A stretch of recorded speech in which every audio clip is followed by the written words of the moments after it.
बहुत समय पहले की बात है। हरिजनपुर नाम का एक छोटा सा गांव था। वहां के किसान रोज सुबह जल्दी उठकर खेतों में काम करते थे।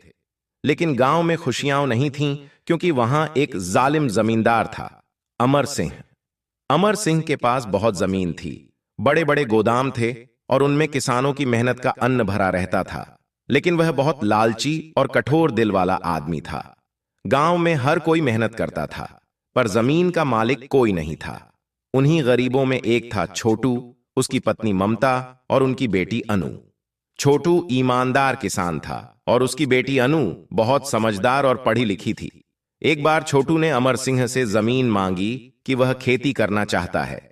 अमर ने कहा, ठीक है, लेकिन जो फसल होगी उसका ऊपर वाला हिस्सा मेरा और नीचे वाला तुम्हारा। छोटू ने डर के मारे मान लिया।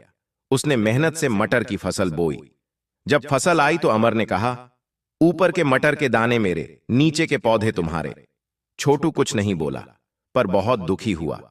अनु ने यह सब देखा और ठान लिया कि अब वह अमर सिंह को उसके ही खेल में हराएगी। अगले साल अनु ने तरबूज की खेती की। तरबूज तो जमीन पर होता है, न ऊपर न नीचे। जब फसल तैयार हुई, अमर आया और बोला, ऊपर मेरा, नीचे तुम्हारा। अनु मुस्कुराई और बोली, ठीक है मालिक, ऊपर और नीचे तो ले जाइए। अमर कुछ समझ नहीं पाया, क्योंकि तरबूज तो पूरा गोल होता है, ऊपर नीचे का कोई मतलब ही नहीं था। गांव वाले हंस पड़े और छोटू का परिवार जीत गया। इसके बाद हर बार अमर नई चाल चलता और अनु उससे भी समझदारी से जवाब देती। कभी आलू बाजरा, कभी मिर्च मूली जैसी फसलें लगाती, ताकि उसकी ऊपर नीचे वाली चाल बेकार हो जाए। धीरे धीरे गांव के और लोग भी अनु से सीखने लगे।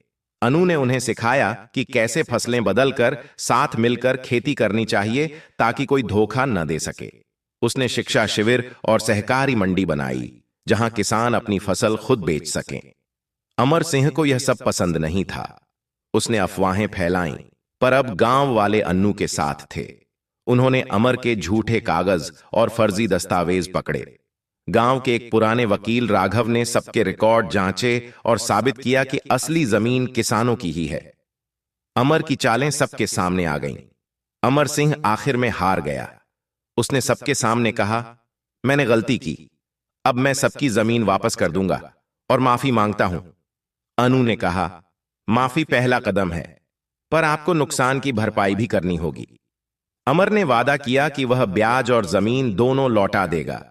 इस तरह गांव वालों ने एकता और समझदारी से अपनी आजादी वापस पाई और हरिजनपुर फिर से खुशहाल बन गया।